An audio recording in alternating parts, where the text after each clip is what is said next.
నమస్తే, రత్న కిచెన్కి స్వాగతం అండి. ఇప్పుడు నేను చేయబోయేది పొటాటో చట్నీ. అదే అన్నంలోకి వేసుకోవచ్చు, దేనికైనా నంచుకోవడానికి దానికి బాగుంటుంది. ఇడ్లీకి దోశకి కూడా బాగుంటుంది. ఇది అన్నానికి కూడా చాలా, పప్పు అన్నానికి దానికి నంచుకోవచ్చు. ఇది పెరుగండి, ఒక అరకప్పుడు పెరుగు, ఒక పొటాటో, ఒక పచ్చిమిరపకాయ, కొద్దిగా కరివేపాకు అండి, కొద్దిగా కొత్తిమీర. ఇదేనండి కావాల్సింది. పోపు సామాన్లు ఇక ఇప్పుడు ఇందులో నూనె వేస్తున్నాను పోపు వేయడానికి. అది పొటాటో ఉడికించేసి పెట్టుకున్నానండి నేను ముందేను, అందుకని మీకు ఉడికించడం చూపించడం కుదరలేదు. ఇగో అదండి నూనె వేసాను అండి.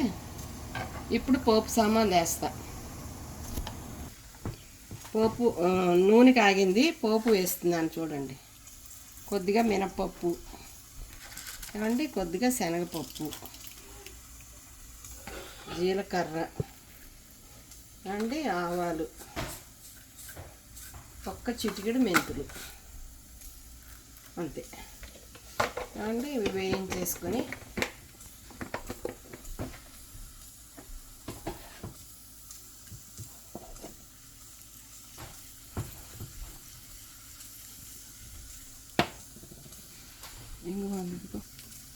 ఒక ఎండుమిరపకాయ కూడా వేసాను అండి, పచ్చిమిరపకాయలు, కరివేపాకు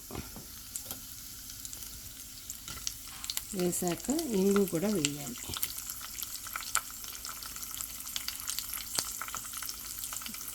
ఇది అప్పటికప్పుడు కూడా చేసేసుకోవచ్చండి.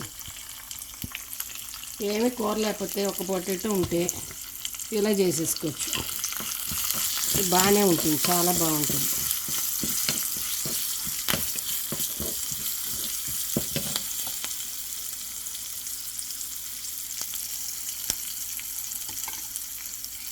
ఆ పెరుగు ఏంటంటే పిసలా చిలక్కొట్టేసుకున్నట్టు చేసుకోవాలి. పెరుగుగా ఉంటే బాగుండదు మళ్ళీ అండి. ఇప్పుడు ఈ పొటాటోలు కూడా ఇందులో వేసేసాను,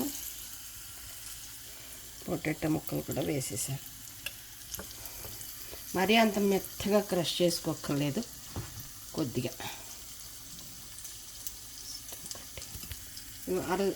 అర చెంచాడు సాల్ట్ వేసాను, అంతకన్నా అక్కర్లేదు.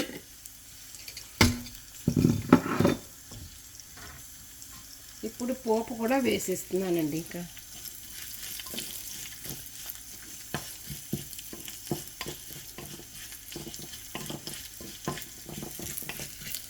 పోపు వేగింది, ఇప్పుడు ఈ పోపు కూడా ఇందులో వేసేసుకుంటున్నాం. ఎంత కలర్ఫుల్గా ఉందో కదండి.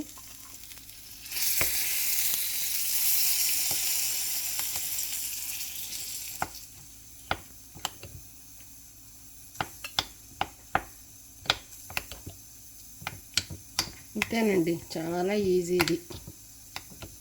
ఇది చేసుకోవడం. అప్పటికప్పుడు అలా చేసేసుకొని తినేయచ్చు, పెద్ద కష్టపడక్కర్లేదు. ఒక్క బంగాళదుంప ఉడకపెట్టుకోవడం, చేసుకోవడం అయిపోయిందండి. ఇదిగో గార్నిష్ చేస్తున్నాను. అంతేనండి, ఇంకా వడ్డించుకోవడమే దీన్ని. బాగుంది కదండి, కలర్ఫుల్గాను. తెలుపు, ఎరుపు, పసుపు అలా అన్ని కలర్స్ ఉన్నాయి దానికి. చాలా బాగుంది, తింటే కూడా చాలా టేస్టీగా ఉంటుందండి. మీ కామెంట్స్ తెలియపరచండి. నన్ను బాగా ఎంకరేజ్ చేయండి. మీ కామెంట్స్ తెలియజేయండి. రుచి ఎలా ఉందో కామెంట్ చేయాలి. తర్వాత ఏమో మీరు సబ్స్క్రైబ్ చేయండి, బెల్ ఐకాన్ నొక్కండి.